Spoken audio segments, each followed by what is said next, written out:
Olá a todos.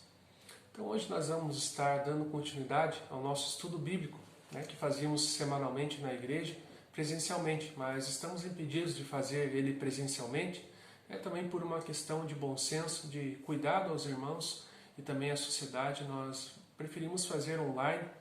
Então você aí na sua casa, você pode estar estudando junto com a sua família, estar aprendendo mais sobre a Palavra de Deus e aplicando também à sua vida essa palavra que é viva e eficaz.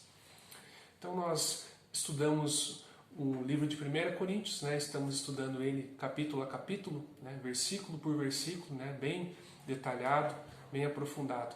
Então nós vamos continuar fazendo isso. Eu vou ler aqui o texto, depois vou fazer alguns apontamentos e levantar alguns pontos que vocês podem refletir e discutir um pouco entre vocês. Então, eu vou ler o texto de 1 Coríntios, capítulo 4, do versículo 14 até o 21.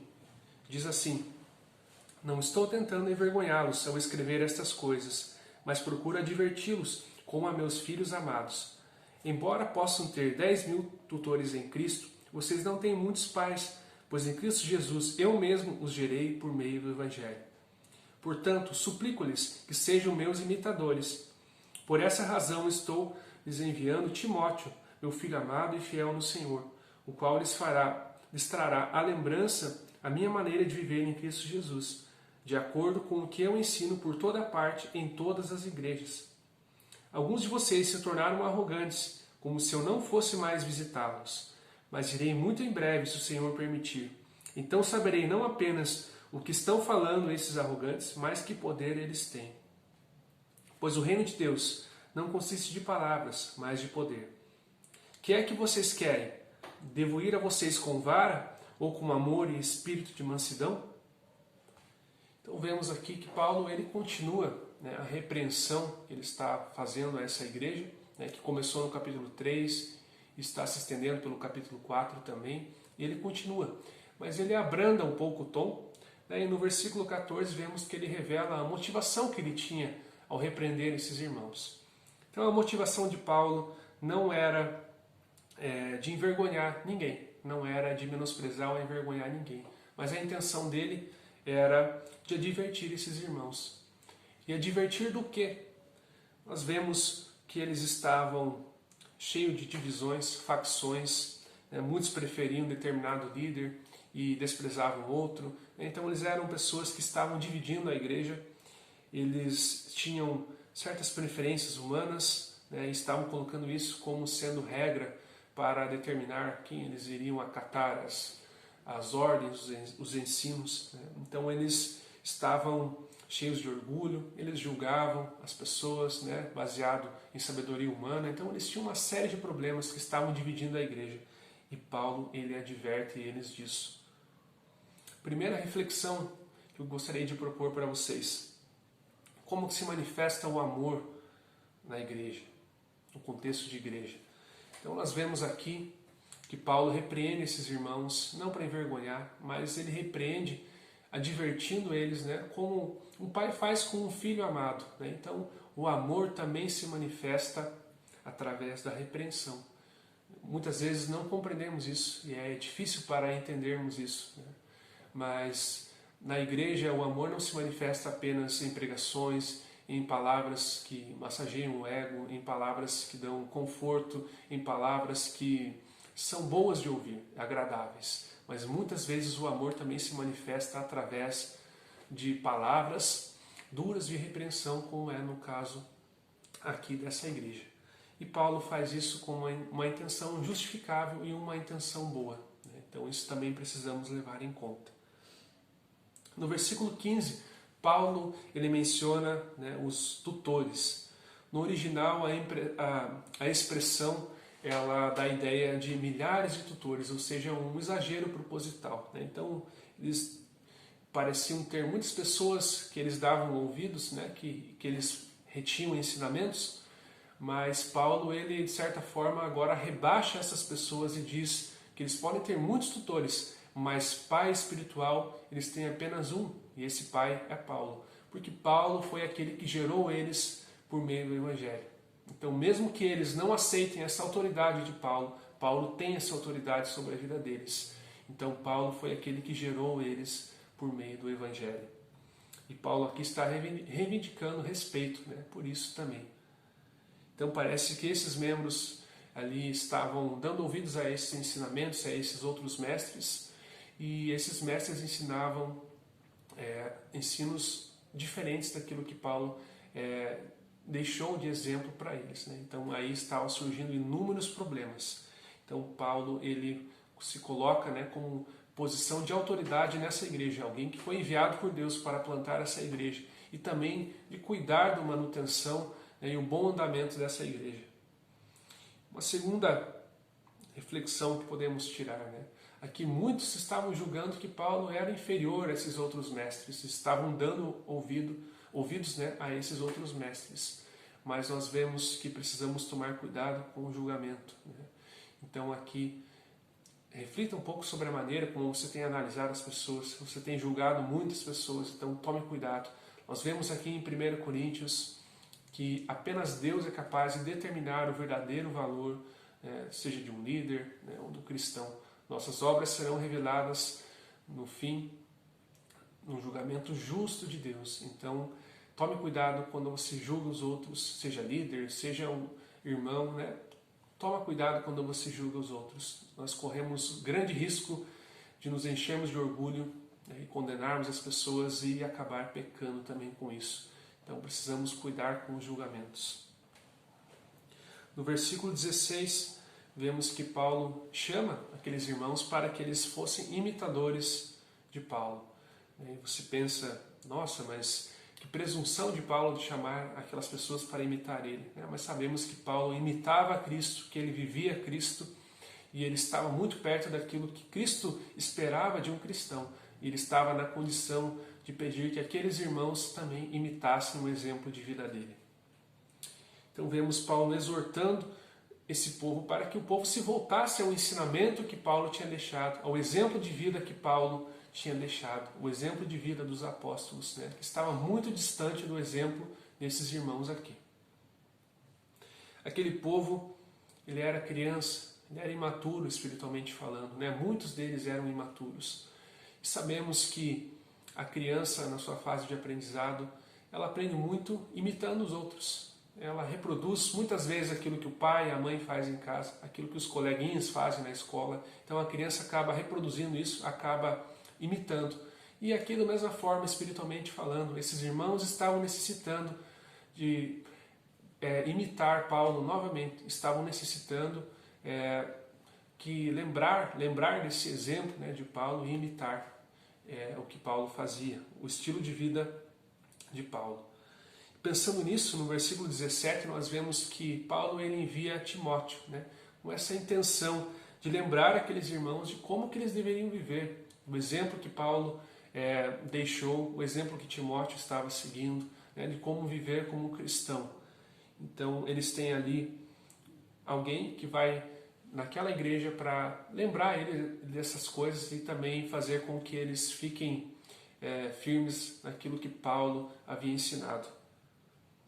Então Timóteo ele é enviado com a intenção de lembrar a igreja, né, de como que ela deve viver e exemplificar também com sua vida como que eles devem viver. Então uma reflexão aqui para nós, será que temos imitado a Cristo, né? Temos imitado ou temos apenas falado como esses irmãos, que eram tão bons em palavras, em retórica, mas estavam deixando a desejar na questão de imitar, né? Será que estamos imitando a Cristo? Tanto nós que temos alguma liderança, ou tanto os irmãos que estão debaixo dessa liderança, será que estamos imitando a Cristo, né? Ou estamos mais ocupados a dizer que pertencemos a determinado líder humano, né? Ou estamos mais ocupados com status ou qualquer outra coisa? Precisamos ter uma preocupação na nossa vida e na nossa vida como igreja, que é imitar a Jesus, crescer nisso, né? Crescer no exemplo de Cristo, imitando Ele. No versículo 18 e 19, nós vemos que parece que aqueles irmãos, quando eles dão conta da notícia de que Timóteo viria até a igreja, parecem crer que Paulo não viria mais àquela igreja, né? Parece que Paulo não ia mais vir ali E muitos se tornaram arrogantes, pensando que Paulo não ia mais presencialmente naquela igreja. Mas vemos que Paulo diz que ele quer ir naquela igreja sim, se Deus permitir, ele vai lá e vai tratar de perto com esses arrogantes aquilo que eles estavam fazendo e vai verificar, né, o poder que eles têm, né, que eles tanto falam. Será que eles têm todo esse poder que eles falam que têm? Então Paulo ele vai presencialmente ali verificar, se possível. Mas alguns achavam que não, que Paulo não viria mais e se enchiam de orgulho, se achavam melhores, se achavam tão bons que nem Paulo podia com a vida deles, né? Nem Paulo poderia tomar alguma posição, poderia fazer alguma coisa em relação àquilo que eles estavam fazendo. Mais uma vez esse orgulho, a arrogância aparece nessa igreja. Vemos que o orgulho é uma das bases do pecado dessa igreja, né? E muitas vezes o orgulho também ele é prejudicial para nós hoje como igreja. Então a terceira reflexão que eu gostaria de propor para vocês, né? Cuide com orgulho. Como que você tem vivido? Você tem sido orgulhoso, né? Ou você tem sido humilde? Você tem sido alguém pronto a aprender? Alguém que se é repreendido busca, né, se amoldar ao padrão de Jesus? Ou alguém que é orgulhoso? Alguém que age como se ninguém pudesse ser superior a você. Então precisamos tomar cuidado, eu e você, para não sermos orgulhosos. Precisamos cuidar. Isso é um grande problema no meio da igreja. Precisamos cuidar com isso. No versículo 20 nós vemos que Paulo fala sobre o reino de Deus. O reino de Deus não consiste em palavras, mas sim em poder. E o que quer dizer? Parece um tanto difícil de entender essa afirmação dele nesse contexto aqui, né? O reino de Deus aqui daria a ideia do reinado de Deus individualmente em cada cristão, né, e do reinado de Deus no meio da igreja. E dá a ideia de que o reino de Deus não são apenas argumentos, ideias, não são uma retórica boa, não são palavras da boca para fora, mas esse reino é manifesto em poder. Esse reino é manifesto em poder no meio dessas pessoas, dos verdadeiros cristãos, da verdadeira igreja de Cristo, né, que se propõe a viver essa vida cristã. Então não é só por palavras, não é só da boca para fora que é o reino de Deus. O reino de Deus é prático, o reino de Deus você tem que viver.